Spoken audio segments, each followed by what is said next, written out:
June 8ಕ್ಕೆ ಇದ್ದಂಥ ಎದೆಗುದಿ ಇಂದು June 16ಕ್ಕೆ ಇಲ್ಲ.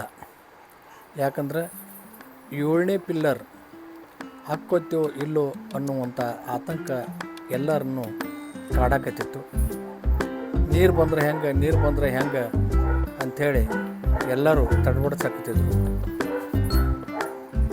ಏನೋ ನಮ್ಮ ರಬಕವಿ ಬನಟ್ಟಿ, ಮಹೇಶ್ ವಾಡ್ಗಿ ಜನರ ಸುದೈವೋ ಏನೋ ಈ ಕಾರ್ಯ ಲಘು ಬಗೆಯಿಂದ ಆಗಬೇಕಂತೇಳಿ ದೇವರ ಇಚ್ಛಾನೂ ಇತ್ತೋ ಏನೋ, ಎಲ್ಲರ ಪ್ರಯತ್ನದ ಫಲವಾಗಿ ಪಿಲ್ಲರ್ ಕೆಲಸ ನಡೀತು. ನೀರು ಬರ್ತೈತಿ ಅನ್ನುವಂಥ ಆತಂಕದೊಳಗನ ಇವರು ಯಾವುದೇ ಧೈರ್ಯಗೊಂದದ ಕೆಲಸಕ್ಕೆ ಅಡಿಯಾದರು.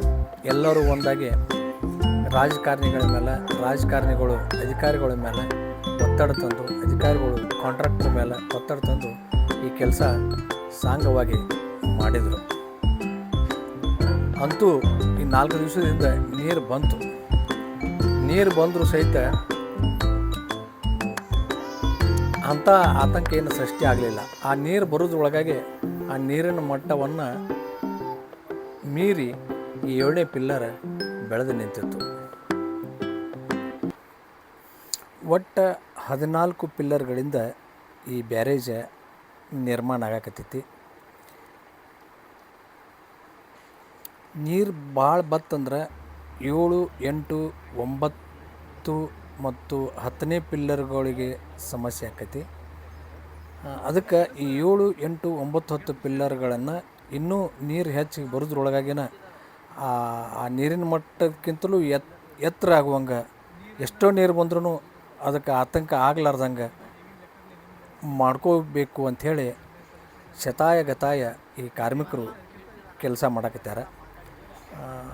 ಇನ್ನೊಂದು 10-12 ದಿವಸ ಮಹಾರಾಷ್ಟ್ರದ ಕೊಯ್ನಾದಿಂದ ನೀರು ದೊಡ್ಡ ಪ್ರಮಾಣದೊಳಗೆ ಬರದೇ ಹೋದ್ರೆ ಆ ಕೆಲಸದೊಳಗೆ ಸಹಿತ ನಾವು ಯಶಸ್ವಿ ಆಕ್ಕೇವು ಅಂಥೇಳಿ ಹೇಳಕತ್ಯಾರ. ಈಗ 14ನೇ ಪಿಲ್ಲರ್ ಸಹಿತ ಸೆಂಟ್ರಿಂಗ್ ಕೆಲಸ ನಡೆದೈತಿ. ಅದು ದಂಡಿಗೆ ಐತಿ, ಅದು ನಡೆದೈತಿ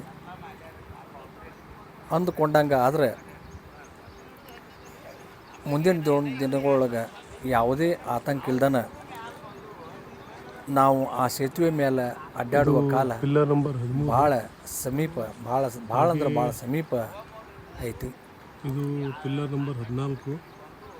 ರಾಜಕಾರಣಿಗಳಿಗೆ, ಕಾಂಟ್ರಾಕ್ಟರ್ಗಳಿಗೆ, ಅಧಿಕಾರಿಗಳಿಗೆ ಈ ಸದ್ಬುದ್ಧಿ ಬರಲಿ ಅಂತೇಳಿ ಸಾರ್ವಜನಿಕರ ಆಗ್ರಹ ಆಗಿದೆ.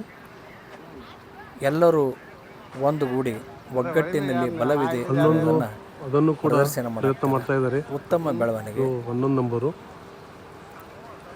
ಇಂಥ ಹೋರಾಟಗಳು, ಜನಪರ ಹೋರಾಟಗಳು ಹಾಕೋತಾ ಇರಬೇಕು. ಇದು 12. ಇದು ಆಳುವವರಿಗೆ ಮಾತ್ರ ಎಚ್ಚರಿಕೆಯ ಗಂಟೆ ಆಳುವ ಪರಿಣಮಿಸ್ತೈತಿ ಅನ್ನೋದನ್ನು ಈ ಸಂದರ್ಭದೊಳಗೆ ಜೈ ಜನಶಕ್ತಿ, ಜೈ ಮಹೇಶ್ ವಾಡ್ಗಿ ಬ್ಯಾರೇಜ್ ಹೋರಾಟ ಸಮಿತಿ.